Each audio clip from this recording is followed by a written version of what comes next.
Today we are going to do one of the very repeated cue cards, that is, describe a person you would like to study or work with. So the cues are generally related to study. So we'll make up our mind and start preparing about the person whom we would like to study. The first person that comes to the mind is your best friend or your cousin or your neighborhood friend. So who can come along and who can study with you frequently. So first, the paraphrasing line will be, "Well, I'm not a solitary lover person, so I like studying with friends. And to your surprise, I study with mild music along in my room. So." But here is one person with whom I love to study. That is my best friend. Her name is Sonia, and since fifth grade, we had been studying together because she lives in our neighborhood, and sometimes I go to her place, and sometimes she comes to my place. Uh, in all these years, Sonia has understood my way of studying, and she's a very studious person. She is attentive in the class, unlike me. So I always depend on her for making me understand the chapters near the exams. She explains to me in such a good way that whatever I study with her, I never forget in the exams.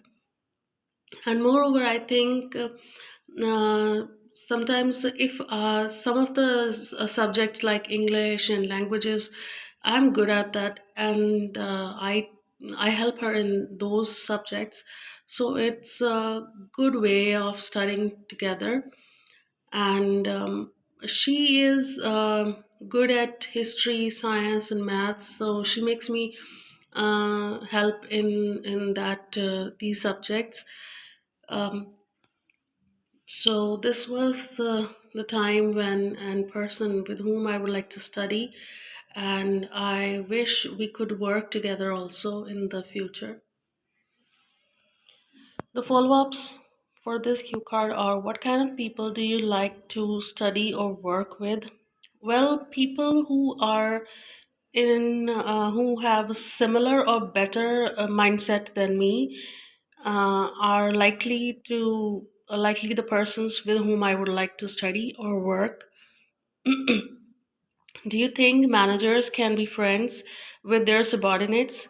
Well, at some situation they can be friends with their subordinates, but not at ne- uh, the crucial times when the work needs to be runny. Third question, which one is more important for you at work? Development in work-related skills, or the recognition from your supervisors? Well, both are important for me, because if the skills will develop, that's good for me, and if my efforts will be noticed by the supervisor, that's also good for me. So I need both of the things. Fourth question: should children be allowed to choose whom they want to sit with, or it should be decided by the teachers?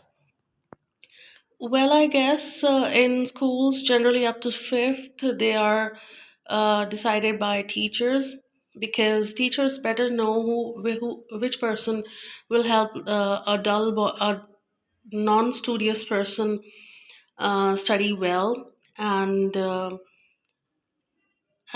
on the good students, the intelligent students also love helping their friends up to fifth grade, and after that I think uh, the students should be allowed to choose their companion in the classroom, because they have developed their choices up to the grade of sixth. So Fifth question, should children be involved in management activities of the school?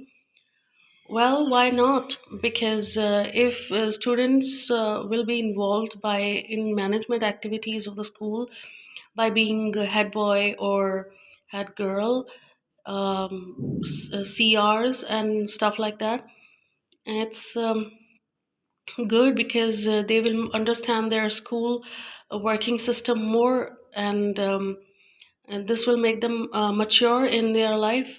So, sixth question, how should one behave in office to get along well? Well, there is just one technique to get on well in office, that is being friendly and attentive. Because if you were working on your table only and you don't know what is happening around, if your colleagues have any problem and they need your help, then also that's not good. So you just need to be attentive, friendly, and approachable in office.